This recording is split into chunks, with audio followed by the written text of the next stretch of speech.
इस वीडियो में हम लोग अपोज टू पब्लिक पॉलिसी के बारे में जानेंगे। ओके, देखो बच्चों, हम लोगों ने प्रीवियस वीडियो देखा था, जिस वीडियो में हमने सीखा था कि हमारा legality of object and consideration होना चाहिए। Okay, to make a valid contract there must be lawful object as well as lawful consideration. Okay, इस बारे में हमने देखा था। और फिर हमने देखा था सेक्शन 23 जो बोलता है कहां कहां पे आपका ऑब्जेक्टिव और कंसिडरेशन अनलॉफुल मानी जाएगी, लॉफुल नहीं मानी जाएगी, वो हमने देखा था। तो अगर आपको याद हो तो हमने सबसे पहला देखा था वेयर कंसिडरेशन और object is forbidden by Indian law, ये पहला पॉइंट था। सेकंड पॉइंट था where consideration and object defeating the provision of law. Third point हमने देखा था व्हेन द ऑब्जेक्टिव और कंसिडरेशन प्रमोटिंग फ्रॉडुलेंट प्रैक्टिसेस। फिर उसके बाद हमने देखा था consideration and object defeating the rule of the law. Okay, या टाइम बिगिन फॉर जो भी रूल होगा उसको अगर डिफीट कर रहा है तो। फिर उसके बाद हम लोग देख रहे थे इफ योर ऑब्जेक्ट और consideration involving injury to the person और प्रॉपर्टी ऑफ अनदर, तो ये भी क्या बनेगा, अनलॉफुल बनता है। और फिर उसके बाद हमने देखा था इमोरल अगर हो जाए ऑब्जेक्ट और कंसिडरेशन तो वो भी अनलॉफुल बनाएगा। एंड एट लास्ट हमने देखा था agreements that are oppose to public policy. अगर कोई particular agreement oppose to public policy रहा तो वो भी क्या माना जाएगा, वॉइड माना जाएगा या अनलॉफुल माना जाएगा। तो वो उतने में हमारी लिस्ट तो कंप्लीट हो गई थी। सेक्शन 23 ने क्लियर कट लैंग्वेज में बोला कि इतनी अगर चीजें होगी तो ऑब्जेक्टिव विल बी अनलॉफुल। और जब आपका ऑब्जेक्टिव अनलॉफुल हुआ, कंसिडरेशन अनलॉफुल हुई, तो उसी वक्त आपका कॉन्ट्रैक्ट क्या बन जाएगा, वॉइड बनने लगेगा। अग्रीमेंट ही आपका क्या बन जाएगा, वॉइड बनने लग जाएगा। ओके, अब बच्चों इस वीडियो में हम लोग देखेंगे ऐसे कौन से एग्रीमेंट है जो अपोज टू पब्लिक पॉलिसी है। ओके, तो आपको अब समझ रहा होगा हम लोग इस पर्टिकुलर वीडियो में क्या देखने वाले, agreement oppose to public policy. Okay, अब प्लीज ध्यान से देखना, हम ये किसकी वजह से देख रहे हैं मैं आपको बताता हूं। सेक्शन 23 ने बोला था लास्ट लाइन में, लास्ट पॉइंट था उसका कि अगर मान लीजिए कोई agreement oppose to public policy है तो उसका ऑब्जेक्टिव और कंसिडरेशन अनलॉफुल माना जाएगा। तो मैंने आपको बोला था उसको इतना डिटेल में पढ़ने की जरूरत नहीं है, क्योंकि उसके नीचे उसके सारे पॉइंट्स आएंगे कि कौन कौन से agreement oppose to public policy है, ये सारे यहाँ पे आएंगे। ओके, देखो इसके पहले जब यूनिट 1 हम लोग कर रहे थे तो बहुत बार ये ऐसे वर्ड्स आए थे, oppose to public policy, oppose to public policy. आप लोग मुझको पूछते थे सर ये अपोज टू पब्लिक पॉलिसी क्या होता है। मैं आपको बोलता था कि बच्चों यूनिट 3 आने दो, सब आपको पता चलेगा। तो उसी जगह पे हम लोग पहुंच चुके हैं। ओके, तो चलो सबसे पहले गवर्नर लैंग्वेज में समझेंगे agreement oppose to public policy का मतलब क्या होता है। प्लीज ध्यान से सुनना, ऐसा कोई एग्रीमेंट है जो अपोज्ड है ना, अपोज मतलब किसी के अगेंस्ट है। Okay, to the public policy मतलब क्या हुआ, जो लोगों के फेथ में है, पब्लिक के फेथ में है, उसको बोलेंगे in favour of public policy. और जो लोगों के भलाई के लिए ना हो उसको बोलेंगे against the public policy. Okay, जो पब्लिक के फेथ में ना हो तो उसको क्या बोलने का, अपोज टू पब्लिक पॉलिसी। तो अगर मैं साफ साफ शब्दों में इस हेडिंग को बताऊं तो बच्चों इसका तो मीनिंग ऐसे निकल रहा है, ऐसे कोई पर्टिकुलर एग्रीमेंट जो पब्लिक के फेथ में नहीं है, जो पब्लिक के फेवर में ना हो, उसको हम लोग क्या बोलेंगे, agreement oppose to public policy. Okay, अब हम लोग यहाँ पे देखने वाले हैं list of those agreement which are discussed by the Indian Contract Act as against the public policy. Indian Contract Act ने कौन कौन से ऐसे एग्रीमेंट है जिनको अपोज टू पब्लिक पॉलिसी बताया है, ये सारे एग्रीमेंट्स हम लोग यहाँ पे अभी स्टडी करने वाले। आई होप आपका सबका ध्यान है। Okay, please be focused. तो सबसे पहला उसमें आता है trading with enemy. Trading with what, enemy. Okay, trading with enemy. तो अब मेरी बात ध्यान से सुनना, ट्रेडिंग विथ इनेमी एग्जैक्टली क्या है। देखो बहुत सीधी सी बात है, अगर कोई पर्टिकुलर कंट्री है जिसके साथ में हमारे कंट्री का वॉर लाइक सिचुएशन चल रहा है या वॉर ही चल रहा है, ऐसे पकड़ के चलो, if there is country with whom our government is at war पे है, युद्ध पे है, ओके। अब ऐसी पर्टिकुलर किसी कंट्री के साथ या कंट्री के बंदे के साथ आप ट्रेड करोगे ना, that trade will be called as what, trading with enemy. उसको क्या बोला जाएगा कि आप ट्रेड कर रहे हो किसके साथ में, इनेमी के साथ में, ओके। तो आप मुझे एक बात बताओ, हमारे कंट्री के लोग, ओके, हमारी कंट्री के लोग, हमारे जो जवान है, ओके, मिलिट्री वाले हैं, वो वहां पे बॉर्डर पे लड़ रहे, जैसे चाइना है ना, अभी वॉर लाइक सिचुएशन हो चुकी थी, बट फिलहाल सब ठंडा है माहौल, ओके। बट आपको नहीं लगता कि ये अगर और थोड़ा गर्मा गर्मी बढ़ती, अभी भी कुछ बोल नहीं सकते, चाइना तो चाइना है, ओके, अभी भी कुछ नहीं बोल सकते, बट फिलहाल तो ऐसा लग रहा है कि माहौल ठंडा है। अगर समझो माहौल और गर्म होता तो डेफिनेटली वहां पे वॉर लाइक सिचुएशन क्रिएट हो जाती, वॉर ही वहां पे होने लग जाता। तो उस पर्टिकुलर सिचुएशन में उनके लोगों के साथ या उनके पर्सन्स के साथ में ट्रेड करना, उस कंट्री के लोगों के साथ में ट्रेड करना, it will be called as what, trading with enemy. Enemy के साथ ट्रेड करना इसको बोला जाता है। बात समझ में आ रही है आपको? तो आपको क्या लगता है, ट्रेडिंग विथ इनेमी वैलिड रहना चाहिए या वॉइड रहना चाहिए, बराबर होना चाहिए या वॉइड होना चाहिए? तो जवाब आएगा it will be void, okay. Reason is very clear. आप एग्रीमेंट कर रहे हो किसके साथ में बताना, आपके इनेमी के साथ, या कॉन्ट्रैक्ट कर रहे हो आपके इनेमी के साथ, तो आपको नहीं लगता it is oppose to public policy, ये लोगों के फेवर में शायद नहीं हो सकता है। अगर आप ट्रेडिंग करोगे इनेमी कंट्री के साथ तो सामने वाली कंट्री के लोग आपके साथ में कुछ भी काम कर सकते हैं, बात समझो, ओके। ट्रेड का नाम लेके और भी कुछ किया जा सकता है। तो बोलने का मतलब क्या हुआ, ये हमेशा अपोज टू पब्लिक पॉलिसी रहेगा, लोगों के हित में नहीं रहेगा, ओके। जनहित में जारी बोलते हैं ना बॉस, तो वैसे नहीं रहेगा। इतनी बात समझ के चलना।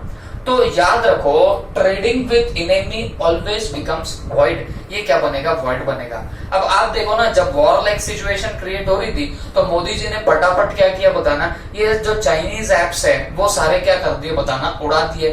उसमें सबसे पहला नंबर लगा आपके, मे बी आपका फेवरेट हो सकता है टिकटॉक, ओके, उसको सबसे पहले हिट लिस्ट पे लेके उड़ाया, ओके। अब काफी लोग हैं जो टिकटॉक के बड़े क्या बोल सकते हैं हम लोग, बहुत पीछा करते थे या बहुत फॉलो करते थे या बहुत पोस्ट डाला करते थे, अपने घंटों उसमें डाल दिया करते थे, एंड अकॉर्डिंगली वैसे लोगों की हुई छुट्टी, ओके। जैसे ही ये बैन हुआ वो लोग चिल्लाने लगे, पुकारने लगे। बट मेरे को एक बात बताओ, जो बहुत लोग है, बहुत सारा यूथ है जो टिकटॉक पे बहुत एक्टिव हुआ करता था, तो जैसे ही ये डिक्लेयर हो गया कि ये टिकटॉक वगैरह बैन हो गया, तो वो बावले लोग क्या करने लग गए, यूट्यूब पे बोलो और कहीं जाके बोलो या इंस्टाग्राम वगैरह बोलो, वहां पे जाके क्या करने लगे, अपना रोने लगे, ओके। टिकटॉक बैन किया, गवर्नमेंट गिराएंगे ना, ऑल कितनी रिकामी बातें करी, कितनी पंचड़ बातें करी। मेरे को एक बात बताओ, वहां हमारे कंट्री के जो जवान है, मिलिट्री वाले लोग हैं, वो वहां पे इतना मुश्किल शहर है किसके साथ में, वो चाइना के लोगों के साथ में।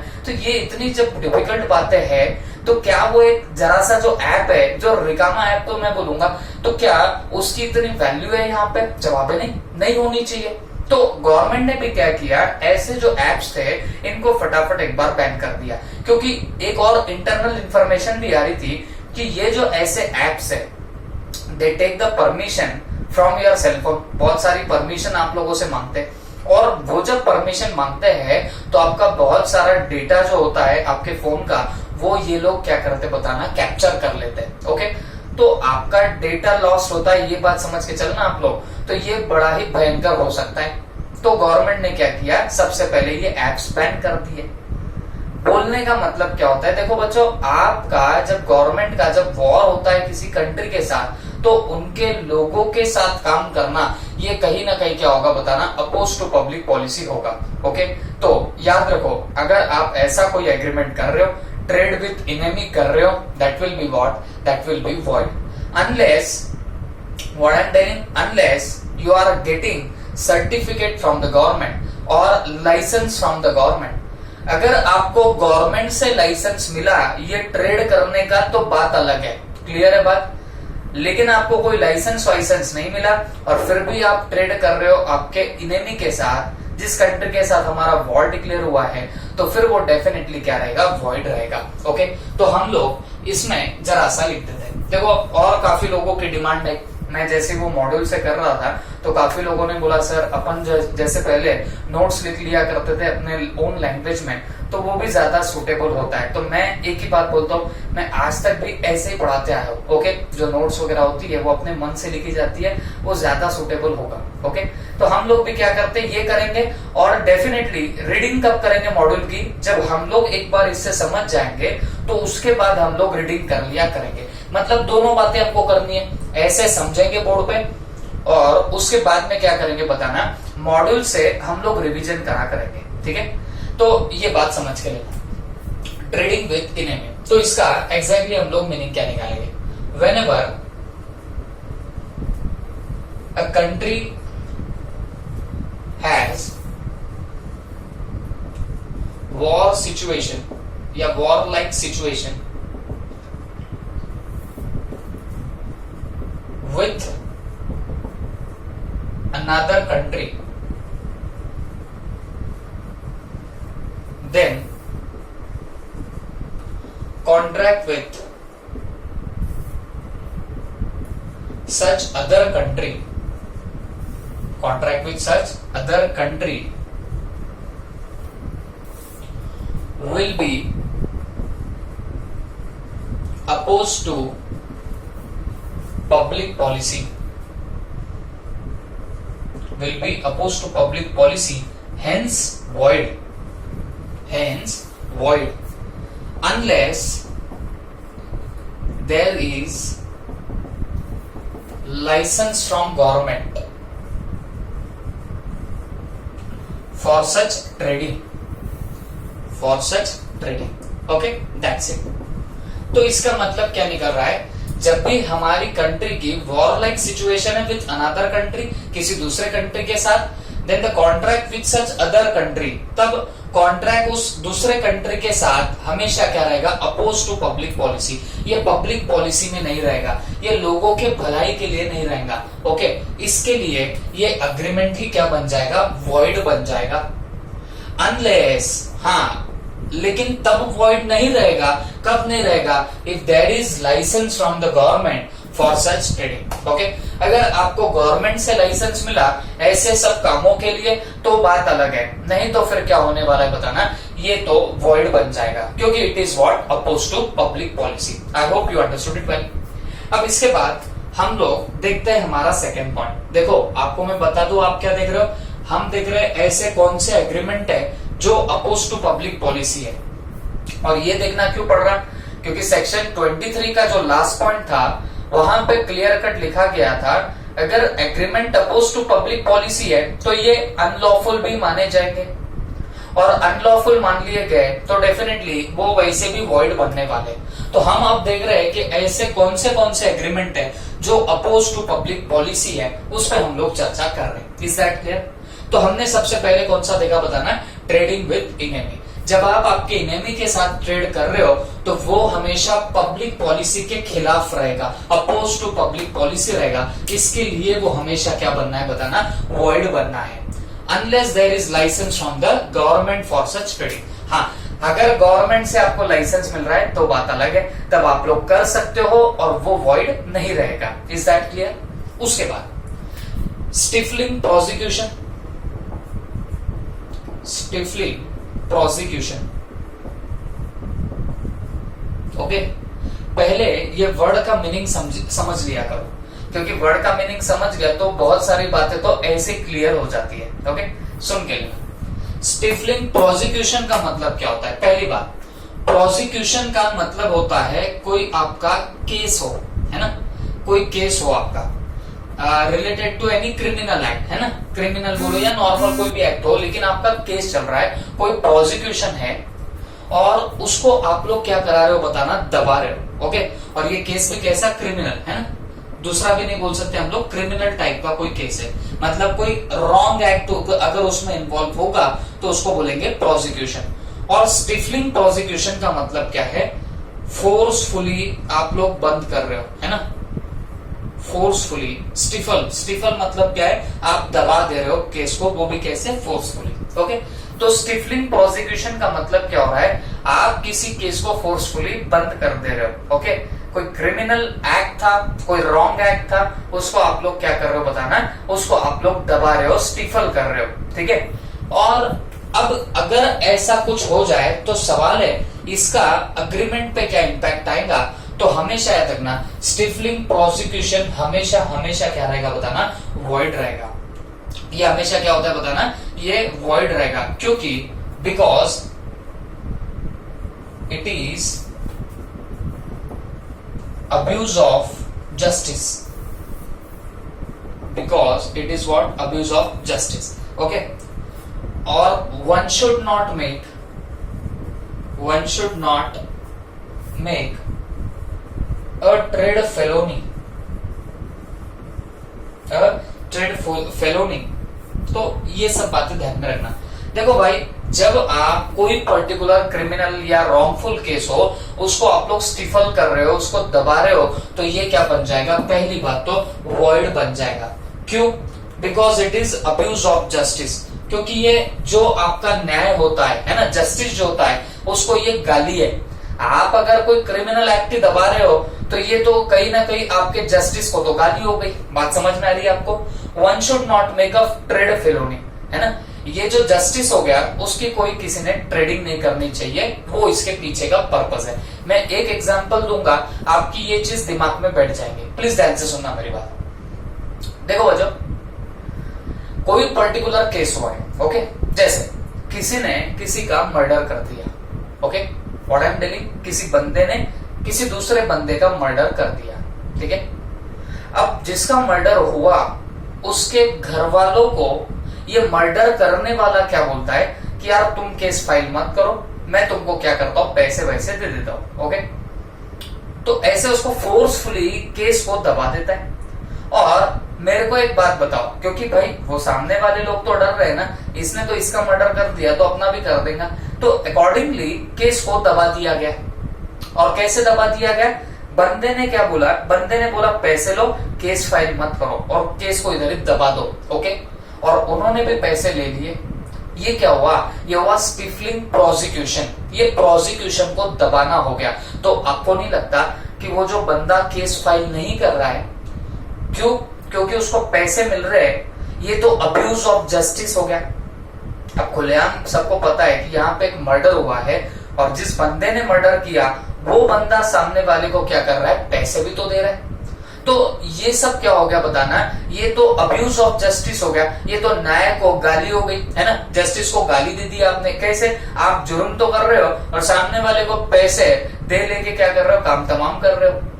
तो it is abuse of justice and accordingly ऐसे जो एग्रीमेंट होंगे ये बनेंगे वॉइड, ओके। क्योंकि आप क्या कर रहे हो, ट्रेडिंग कर रहे हो। किसकी ट्रेडिंग कर रहे हो? आप लोग जस्टिस की ट्रेडिंग कर रहे हो। जहां पे ये ऐसा काम नहीं होना था, वहां पे आप लोग पैसे देके मैटर को रफा दफा कर रहे हो। इसको बोलते हैं स्टिफलिंग प्रोसिक्यूशन। आपका जो रॉन्ग एक्ट है उसको दबाना, इसको क्या बोलते बताना, स्टिफलिंग प्रोसिक्यूशन। बात समझ में आ गई आपको?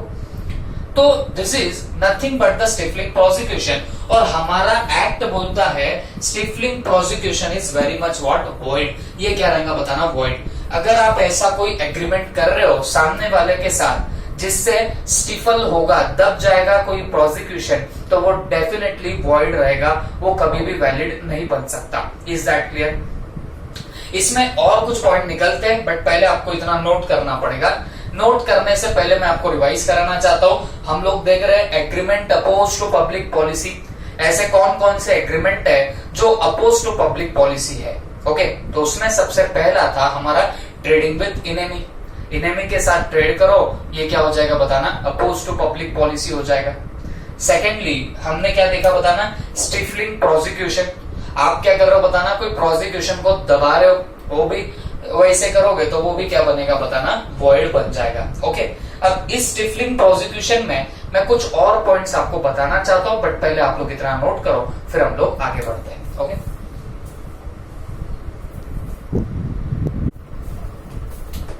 अब बच्चों एक बात समझ के लेना, there are 2 types of offences, okay. मैं स्टिफलिंग प्रोसिक्यूशन में ही हूं, तो मैं देखो ऑफेंसेस के 2 टाइप बना रहा हूं। कुछ होते हैं कंपाउंडेबल ऑफेंसेस, कंपाउंडेबल ऑफेंसेस, और कुछ होते हैं non compoundable offences. Okay, there are two types of offences, कुछ होते हैं कंपाउंडेबल और कुछ होते हैं नॉन कंपाउंडेबल ऑफेंसेस। ओके, पहले गावरान लैंग्वेज में समझते, फिर उसके बाद में थोड़ा बहुत सोफिस्टिकेटेड लैंग्वेज से भी समझ के लेंगे। देखो, कंपाउंडेबल ऑफेंसेस का मतलब होता है दे लेके सल्टा देंगे। ओके, ये होते हैं कंपाउंडेबल ऑफेंसेस, जहां पे क्या होता है, दे लेके सल्टाया जा सकता है आपका ऑफेंस। इसका मतलब क्या हुआ? इसका मतलब ये हुआ, ये ऐसे कुछ ऑफेंसेस है जिसकी स्टैट्यूटरी लिस्ट है, मतलब लॉ जिसकी लिस्ट बना के देता है।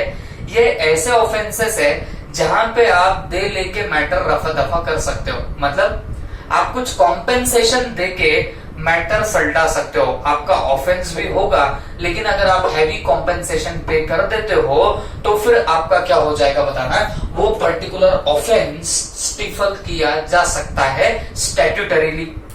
क्या बोल रहा हूं मैं? ये कंपाउंडेबल ऑफेंसेस क्या होते बताना, these are some offences as given in statutory list. मतलब जो लॉ की लिस्ट है उसके अंदर कुछ ऑफेंसेस लिस्टेड है, कुछ ऑफेंसेस लॉ की लिस्ट में बताए गए हैं, जहां पे आप लोग दे लेके ऑफेंस को दबा सकते हो, स्टिफल कर सकते हो। बात समझ में आ रही है आपको? Where offence can be stifled. Okay, मतलब ऑफेंस दबाया जा सकता है by paying compensation. By what? Paying compensation. कुछ कॉम्पेंसेशन पे करके आप लोग क्या कर सकते हो बताना, मैटर दबा सकते हो। ओके, अब एक बात बताओ, जब स्टैट्यूटरी लिस्ट है ऐसे कुछ ऑफेंसेस की, मतलब क्या हो गया, मतलब अगर लॉ खुद बोलता है कि ये ऐसे कुछ ऑफेंस है जहां पे दे लेके अगर आप स्टिफल कर रहे हो प्रोसिक्यूशन को, आप ऑफेंस को स्टिफल कर रहे हो तो चलेगा, तो भाई फिर किसको क्या दिक्कत है? नहीं होगी दिक्कत, है ना। जैसे मैं आपको बताता हूँ बॉस, ऑफेंस देखो, अगर मान लीजिए आप निकल रहे हो गाड़ी से, आपको बीच में लगा सिग्नल, ओके, आप सिग्नल विग्नल को तोड़ के निकल जाते हो और सामने से वो आता है ट्रैफिक पुलिस वाला, वो पकड़ता है बाइक आपकी या चाबी निकाल लेता है आपकी गाड़ी की, ओके, और वो बोलता है भाई तेरे को पैसे देने पड़ेंगे तो जाके मैं तेरे को छोड़ूंगा। मुझे एक बात बताओ, वैसे तो आपने रॉन्गफुल एक्ट किया, ये भी ऑफेंस माना जाता है, ये भी गुनाह है वैसा देखा जाए तो, ओके, लेकिन क्या होता है बताना, दे लेके काम सलट जाता है। बट वो देना लेना कोई रिश्वत की बात नहीं, वो पावती बराबर बना के देता है, हाँ वो बात अलग है, बिना पावती के भी काम चलता है, ओके, वो अलग हो गई बात। लेकिन जो वो पावती मतलब रिसिप्ट बना के आपसे वो स्टैट्यूटरीली कॉम्पेंसेशन लेगा, तो क्या हो गया, आपने आपका जो ऑफेंस था उसको स्टिफल कर दिया। और कैसे स्टिफल किया? पैसे देके, बिकॉज वो स्टैट्यूटरी लिस्ट में था, वो ऑफेंस कंपाउंडेबल ऑफेंस था। कंपाउंडेबल बोल के आपको समझ में ही आया होगा, दे लेके सल्टा देंगे, मतलब क्या हो गया, आप अगर पैसे दोगे, कॉम्पेंसेशन दोगे, तो वो आपका जो ऑफेंस है उसको छोड़ा जाएगा, उसको क्या कर सकते हैं बताना, स्टिफल कर सकते हैं। तो ऐसी स्टैट्यूटरी लिस्ट है कुछ ऑफेंसेस की, कंपाउंडेबल ऑफेंसेस की, जहां पे कॉम्पेंसेशन पे करके सब कुछ काम हो सकता है, ओके। और ये क्योंकि स्टैट्यूटरी लिस्ट है, तो मुझे एक बात बताओ, ये कंपाउंडेबल ऑफेंसेस में आपको नहीं लग रहा कि स्टिफलिंग हो रही है? हम लोग पॉइंट क्या पढ़ रहे बताना, स्टिफलिंग प्रोसिक्यूशन।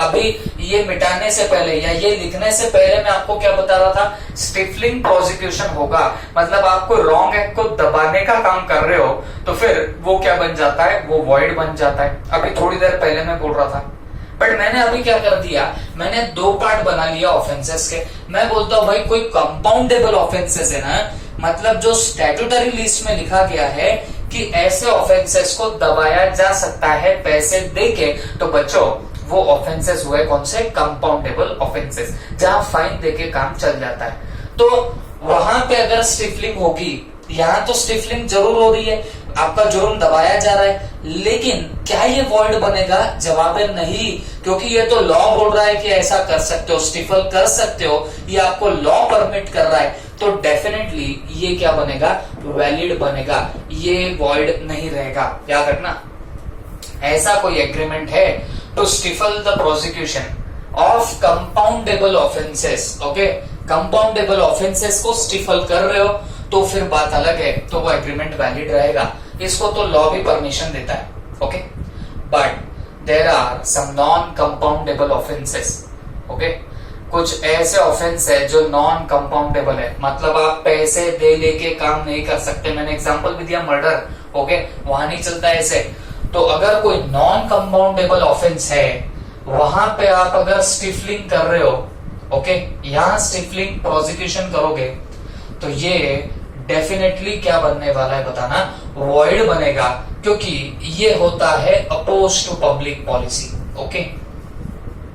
देखो वहां कितना सिंपली लिख दिया था, पहले हमने बहुत सिंपली लिख दिया था, क्या? स्टिफलिंग प्रोसिक्यूशन हुआ तो वो अपोज टू पब्लिक पॉलिसी है, hence it will be void, वहां एकदम इजीली लिखा। फिर हमने बोला अरे भाई ऑफेंसेस तो दो टाइप के होते हैं, कुछ होते हैं कंपाउंडेबल ऑफेंस, कुछ होते हैं नॉन कंपाउंडेबल ऑफेंसेस, ओके। तो जो कंपाउंडेबल ऑफेंसेस होंगे ये तो ऐसी स्टैट्यूटरी लिस्ट ऑफ ऑफेंसेस है जहां पे आप लोग दे लेके मैटर सल्टा सकते हो, ओके, और वो भी लॉ के दायरे में रह के। तो जब लॉ खुद बोलता है ऐसा कर सकते हो तो सवाल ही नहीं उठता, वो डेफिनेटली क्या रहेगा? वैलिड रहेगा, ये अपोज टू पब्लिक पॉलिसी नहीं रहेगा, ओके। लेकिन अगर नॉन कंपाउंडेबल ऑफेंस है जहां दे लेके मैटर नहीं सलटता, वहां पे आप स्टिफल करने की कोशिश कर रहे हो, वहां पे आप लोग प्रोसिक्यूशन दबाने की कोशिश कर रहे हो, तो डेफिनेटली ये बनेगा वॉइड। ये क्या बन जाएगा बताना? वॉइड, और it will be oppose to public policy. बात समझ में आए? It will be what? Oppose to public policy. This is all about your stifling prosecution. तो मैं आपको बता दूं, हम लोग देख रहे हैं अपोज टू पब्लिक पॉलिसी क्या क्या हो सकता है। तो अपोज टू पब्लिक पॉलिसी में हमने क्या किया? हमने दो एग्रीमेंट अभी तक देख लिए, ओके। नंबर फर्स्ट हमने क्या देखा था बताना? Trading with enemy. अगर एनिमी के साथ में ट्रेडिंग होती है तो वो क्या बन जाएगा बताना? वो डेफिनेटली वॉइड बनेगा, okay, unless you have licence. Secondly stifling prosecution, अगर स्टिफलिंग प्रोसिक्यूशन होता है तो ये भी आपका क्या बन जाएगा बताना? वॉइड बन जाएगा। Is that clear? लेकिन कब वॉइड बनेगा? जब वो नॉन कंपाउंडेबल ऑफेंस हो तब। लेकिन अगर कंपाउंडेबल ऑफेंस होगा तब तो कोई दिक्कत ही नहीं होगी। Is that clear? तो ये आप लोग नोट कर लो, फिर हम लोग आगे बढ़ते हैं।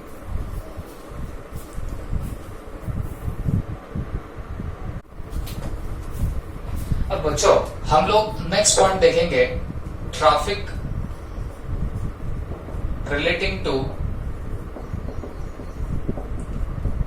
Public offices. Traffic relating to public offices, okay. अब ये एग्जैक्टली क्या होता है, प्लीज आप लोग ध्यान से समझ के लेना। Traffic relating to public offices मतलब पब्लिक ऑफिसेस बोले तो ऐसे पर्टिकुलर ऑफिस जहां पे पब्लिक का बहुत ज्यादा इंटरवेंशन होगा या पब्लिक से जहां पे डीलिंग ज्यादा होती है। इन शॉर्ट आपके गवर्नमेंट ऑफिसेस, वहीं पे आप लोग देखोगे कि पब्लिक का ज्यादा वहां पे क्या होता है बताना? इंटरवेंशन। तो याद रखना, इसको बोले तो गवर्नमेंट ऑफिसेस ही मानना। अब बात क्या रही है? Traffic relating to public offices, okay. इसका मतलब क्या है? ट्रैफिक कर देना क्या पब्लिक ऑफिस में जाके गाड़ी घोड़े के साथ में? जवाब है नहीं, ऐसा कुछ नहीं होता। तो traffic relating to public office का एग्जैक्टली मतलब क्या होता है? तो ध्यान से सुनना, जो आपके पब्लिक ऑफिसेस है तो वो पब्लिक ऑफिसेस में आपको कोई पोजीशन लेनी है या मैं बोलूंगा आपको कोई जॉब लेनी है, उसके लिए आप लोग क्या कर रहे हो बताना? कुछ एग्रीमेंट कर रहे हो, ओके। आपको ऐसे जो पब्लिक ऑफिसेस है वहां पे या तो कोई पोजीशन लेनी है या वहां से कोई रिकॉग्निशन लेनी है, तो आप कोई एग्रीमेंट कर रहे हो जिससे आप सामने वाले को पैसे दोगे और सामने वाला आपको या तो वो पोजीशन देगा या रिकॉग्निशन देगा, ओके। तो ऐसे एग्रीमेंट तो क्या होने वाले? वॉइड बनेंगे, ओके। तो याद रखो, traffic relating to public offices ये हमेशा क्या रहेंगे, वॉइड रहेंगे। ये तो बात आप लोग समझ के लेना। ओके, एज इट इंटरफियर्स, क्यों? क्योंकि it interferes appointment of best qualified person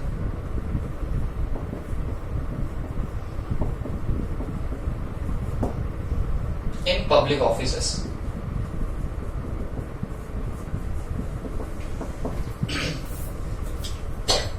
इन्होंने बहुत सिंपली बोला है, ये ऐसे जो आपके एग्रीमेंट रहेंगे ट्रैफिक इन पब्लिक ऑफिसेस, ये कैसे रहेंगे, वॉइड रहेंगे। और रीजन क्या बताया उसका, क्योंकि it interferes appointment of best qualified person in public office. क्योंकि अगर आप पब्लिक ऑफिस में ऐसे इंटरफेरेंस करोगे या ऐसे बेच के खा जाओगे पब्लिक ऑफिसेस की पोजीशन, तो जो बेस्ट क्वालिफाइड पर्सन वहां पे आना चाहिए था वो वहां पे आ सकता है क्या, जवाब है नहीं आ सकता है। ओके, मैं आपको एक एग्जांपल दूंगा, प्लीज ध्यान से सुनना, बुक का ही एग्जांपल है, ध्यान से सुनो। मुझे एक बात बताओ, अब मान लीजिए एक पर्टिकुलर बंदा है, ये है पोस्ट ऑफिस में। अब आपको पता है पोस्ट ऑफिस तो पब्लिक ऑफिस ही है ना, और ये ओल्ड एज का बंदा है, और मान लो इसकी एज जो है वो 58 ईयर्स है। अब इतना पक्का है कि 2 साल के बाद तो बंदा वैसे भी क्या होने वाला है, रिटायर होने वाला है। ओके, तो एक दूसरा बंदा आया जो यंग है, ओके, जो अभी अभी अपनी हाल फिलहाल में पढ़ाई पूरी किया, इसकी एज है मान के चलो 21 ईयर्स। ओके, अब ये बंदा पोस्ट ऑफिस में ये पोजीशन पे जाना चाहता है, बट उसको पता है कि अभी तो ये पोजीशन ये अंकल ने होल्ड करके रखी है। तो बंदा क्या करता है, बंदा इनके साथ में अग्रीमेंट करता है। क्या अग्रीमेंट करता है कि तुम पोस्ट ऑफिस से रिटायर हो जाओ अभी, पोस्ट ऑफिस से क्या करो, रिटायर हो जाओ अभी, और ये जो प्लेस है, ये जो पोजीशन है, ये क्या कर दो, ये मुझे कैसे भी करके प्रोवाइड कर दो। इसके लिए मैं तुमको इतना इतना अमाउंट ऑफ मनी दूंगा, इतने इतने पैसे दूंगा। ओके, आप मुझे एक बात बताओ, आपको नहीं लगता कि ये जो अग्रीमेंट हुआ ये पब्लिक ऑफिसेस में इंटरवेंशन हो गया, इंटरफेरेंस हो गया, है ना? तो ये हो गया traffic relating to public offices. ये पब्लिक ऑफिस में आपको नहीं लगता कि कोई कैलिबर वाला बंदा चाहिए, ना कि कोई जुगाड़ तंत्र से आया हुआ बंदा। ओके, अब काफी लोग होते हैं जो वेरियस एग्जाम्स वगैरह देते हैं और वो क्वालिफाई करके कहां पे पहुंचते हैं, ऐसी पोजीशन पे पहुंचते हैं। बट इसने क्या किया, इसने पैसे दे दिए, बोला तुम एक तो रिटायर हो जाओ, फिर मेरा जुगाड़ लगा दो, कैसे भी करके मुझे यहाँ पे सेटल करा दो। ओके, ये क्या हो रहा है, ये होता है traffic relating to public offices. देख के समझ रहा होगा कि ये एग्रीमेंट तो भाई ठीक ठाक नहीं लग रहा। तो बच्चों, ऐसे एग्रीमेंट ही क्या होते बताना, वॉइड माने जाते, because they are oppose to public policies. आपको नहीं लगता ये इंटरफियरेंस हो गया ना appointment of best qualified person. अगर ये ऐसे दे लेके काम नहीं करता तो ये पोस्ट के लिए 2 साल के बाद शायद कोई एग्जाम होती, कैंडिडेट्स का सिलेक्शन होता प्रॉपरली, और एक अच्छा कैंडिडेट वहां पे लगाया जा सकता था। बट क्योंकि इसने उसमें ट्रैफिकिंग की, इसने उसमें घुसपैठ करी, सीधी सीधी सी बात, तो फिर अकॉर्डिंगली ये क्या बन जाएगा, वॉइड बन जाएगा इन टोटलिटी। ओके, ये ऐसा होता है ये सब। ओके, वैसे ही मान लो आपने सुना भी होगा मेरे ख्याल से पद्म विभूषण एंड ऑल, ये सब मैं बोलूंगा कुछ अवार्ड्स है, रिकॉग्निशन मिलती है आपको आपके लाइफ में। अगर ऐसे अवार्ड मिल गए तो ऐसा पकड़ के चलो कि आपने कुछ तो भी जबरदस्त काम किया है। ओके, तो मान के चलो कोई पर्टिकुलर बंदा अगर क्या करता है, किसी को पैसे देता है और बोलता है मुझे इस अवार्ड से आप क्या करो, रिकॉग्नाइज करो। ओके, पद्म विभूषण से मेरे को रिकॉग्नाइज करो और ये लो पैसे। मेरे को एक बात बताना, ये भी तो वही बात हुई ना, ट्रैफिकिंग इन पब्लिक ऑफिसेस। तो हमेशा याद रखो, ये ऐसी जो आप लोग ट्रैफिकिंग करोगे इन पब्लिक ऑफिसेस, गवर्नमेंट के डिपार्टमेंट में हम ऐसे पैसे ले दे के कुछ काम करने की कोशिश करोगे, तो ये आपका क्या बन जाएगा बताना, ये अपोज टू पब्लिक पॉलिसी रहेगा। Hence it will be becoming what, void one. ये क्या बन जाएंगे, वॉइड बनेंगे। I hope you understood it well. Okay, तो हम लोग देख रहे थे agreements oppose to public policy. तो ये agreement oppose to public policy में अब तक हमने क्या क्या देखा, तो मुझे फटाफट याद दिलाना। सबसे पहले आपने देखा ट्रेडिंग विथ एनिमी।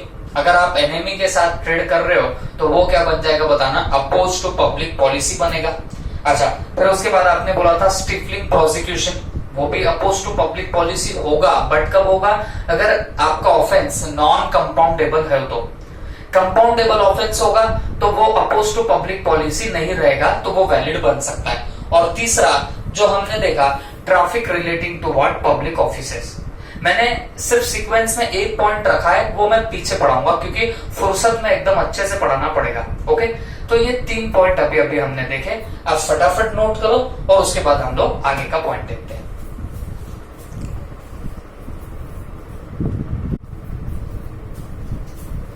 अब इतना होने के बाद बच्चों हम लोग थोड़ा आगे बढ़ते हैं, नेक्स्ट पॉइंट देखते हैं agreement oppose to public policy में, और वो है agreement to create monopolies. Agreement to create what, monopolies. Okay, अब ये क्या होता है, अगर मान लीजिए आप कोई एग्रीमेंट ऐसा कर रहे हो जिससे आपका इंटेंशन साफ हो रहा है कि आप कहीं ना कहीं मोनोपोली क्रिएट करने की कोशिश कर रहे हो, तो हमेशा याद रखो वो अग्रीमेंट आपका क्या बनेगा, वॉइड बनेगा। याद रखना, अब ये वैसे भी बहुत शॉर्ट में दिया है, कोई एग्जांपल वगैरह कुछ नहीं दिया है, तो वैसे जरूरत तो है नहीं, बट फिर भी मैं आपको एक एग्जांपल के थ्रू बता दूंगा। ओके, मान के चलो कोई एक पर्टिकुलर सेक्टर है। ओके, अब जैसे मान लो अपना टेलीकॉम सेक्टर देखते हैं जिसमें जियो की बात करेंगे।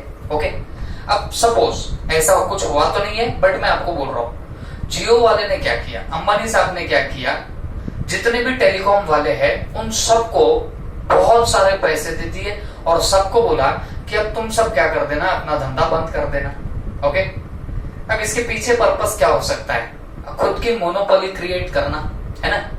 तो उनकी यहाँ पे पर्पस या इंटेंशन देखा जाए तो मोनोपोली क्रिएट करना है, और ऐसा क्रिएट करने के लिए आप सबको पैसा देके उनका काम बंद करा रहे हो, तो वो definitely agreement to create monopolies है। तो वैसे एग्रीमेंट क्या बन जाएंगे, वॉइड बनेंगे, वो कभी भी वैलिड नहीं बनते, ये बात ध्यान में रखना।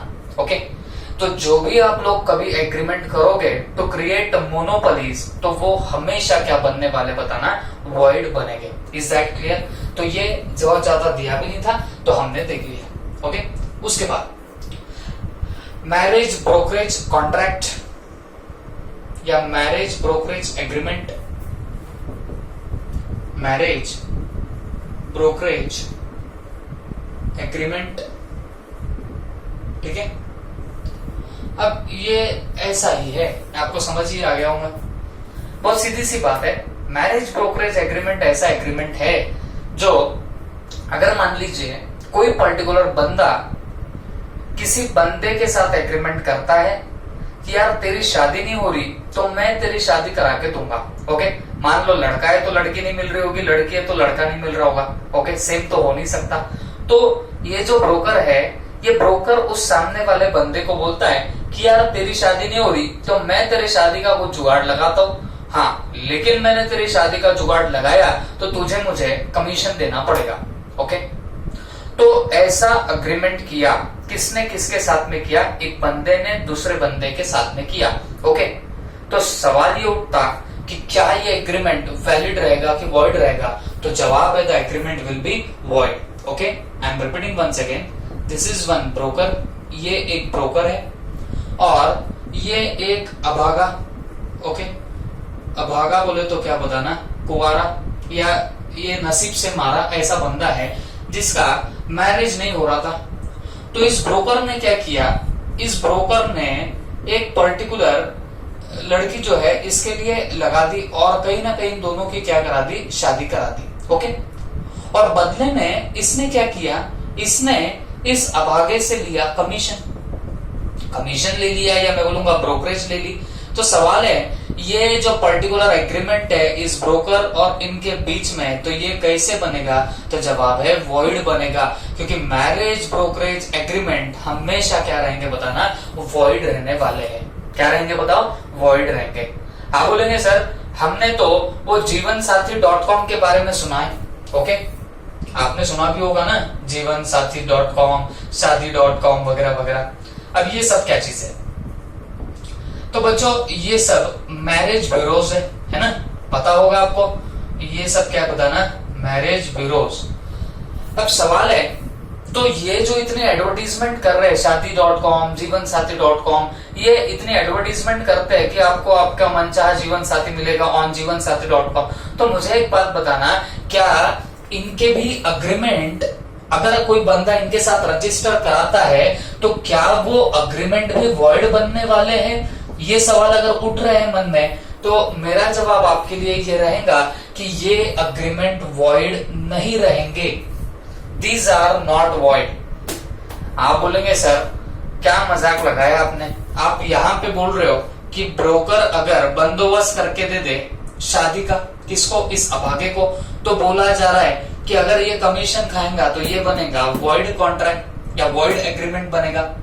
और ये जो जीवनसाथी.com, शादी.com, जो मैरिज ब्यूरोज है, इनके साथ में जो एग्रीमेंट कर रहे हैं, क्योंकि आपको इन पे रजिस्टर करना पड़ता है, और रजिस्टर करना है तो इसके पैसे देने पड़ते हैं। बात समझो, फोकट में नहीं होता ये काम। तो जब आप यहाँ पैसे दे रहे हो तो यहाँ पे तो एग्रीमेंट बन रहा है। ओके, तो सवाल है क्या ये वैलिड रहेगा कि वॉइड रहेगा? आप बोलेंगे सर इसके हिसाब से तो लगना चाहिए कि ये भी वॉइड रहेगा, बट बच्चों ये वॉइड नहीं होता है। ये क्या नहीं होता बताना, वॉइड नहीं होता। व्हाट इज द रीजन, क्यों वॉइड नहीं होता? तो ध्यान से सुनो मेरी बात। ये जो पर्टिकुलर वेबसाइट है ना बच्चों, ये वेबसाइट आपके शादी का जुगाड़ नहीं लगाती, ओके, मैरी का जुगाड़ नहीं लगाते, बल्कि ये सिर्फ आपको क्या प्रोवाइड करते बताना, इंफॉर्मेशन प्रोवाइड करते हैं। बात समझ के लो, दोनों में बहुत फर्क है। ये पर्टिकुलर आप लोग कॉन्ट्रैक्ट देखोगे तो इस ब्रोकर ने बोला मैं तेरी शादी करा के ही दूंगा, ओके, तो इसने बराबर शादी करा के दी, मतलब ढूंढा भी और शादी भी कराई, ये बात अलग है। और यहाँ पे अगर देखोगे तो ये जो जीवनसाथी.com, शादी.com, ये जितने भी वेबसाइट्स है, मैरिज ब्यूरोज है, ये सिर्फ और सिर्फ आपको इंफॉर्मेशन देंगे कि कौन सा लड़का या लड़की अवेलेबल है, उसका क्वालिफिकेशन वगैरह क्या क्या है, फोटो एंड ऑल, वो सब चीजें सिर्फ इंफॉर्मेटिव पर्पस के लिए देते हैं। बात समझ के लो, दोनों में बहुत फर्क है। तो अगर आप ऐसे मैरिज ब्रोकरेज कॉन्ट्रैक्ट कर रहे हो तो ये डेफिनेटली वॉइड बनेगा, ओके। शादी के ब्रोकरेज का एग्रीमेंट कर रहे हो तो वॉइड बनेगा। और ये तो भाई सिर्फ क्या करता है, ये इंफॉर्मेशन देता है। बात समझ के लो, ये सिर्फ इंफॉर्मेशन देता है। आपको जो जची तुम खुद बात करो, तुम खुद शादी करो, ओके। लेकिन यहाँ पे क्या होता है, ये ना सिर्फ इंफॉर्मेशन देके खाली नहीं बैठता ये बंदा, ये इंफॉर्मेशन तो देता ही है, उसके साथ में शादी भी कराएगा। तो फिर ये जो ऐसे कॉन्ट्रैक्ट हो गए, इसको बोलते हैं marriage brokerage contract, and definitely it will be void contract, या मैं बोलूंगा ये अग्रीमेंट्स तुम्हारे क्या बनेंगे, वॉइड बनेंगे। और ये जो आपके वेबसाइट्स है या मैरिज ब्यूरोज है, ये सिर्फ और सिर्फ इंफॉर्मेशन देते हैं। ये भाई वो आपकी मर्जी, आपको पसंद आ रहा है कि नहीं वो आपकी बात। और सीधे से बोलो तो ये वॉइड नहीं रहेगा, it will be very much not valid, okay. I hope you understood it well. तो हमने आज क्या क्या देखा, हमने देखा agreements to oppose to public policy. कौन कौन से ऐसे एग्रीमेंट है जो अपोज टू पब्लिक पॉलिसी है, तो उन सब की हमने जब लिस्ट चालू करी तो हमने स्टार्ट किया था सबसे पहले ट्रेडिंग विद इनेमी के साथ में। फिर उसके बाद में हम लोगों ने देखा था हमारा स्टिफलिंग प्रोसिक्यूशन। स्टिफलिंग प्रोसिक्यूशन के बाद हमने देखा था ट्रैफिकिंग इन पब्लिक ऑफिसेस। फिर उसके बाद हम लोग आगे थे एग्रीमेंट टू क्रिएट मोनोपोलीज। और फिर उसके बाद हमने देखा अभी क्या, मैरिज ब्रोकरेज कॉन्ट्रैक्ट। और कल हम लोग और कुछ इंपॉर्टेंट पॉइंट्स देखेंगे। फिर ये पर्टिकुलर आपके अपोज टू पब्लिक पॉलिसी खत्म होगा और फिर बस एक छोटा सा पार्ट रहेगा, then this particular unit will get over, okay. Thank you.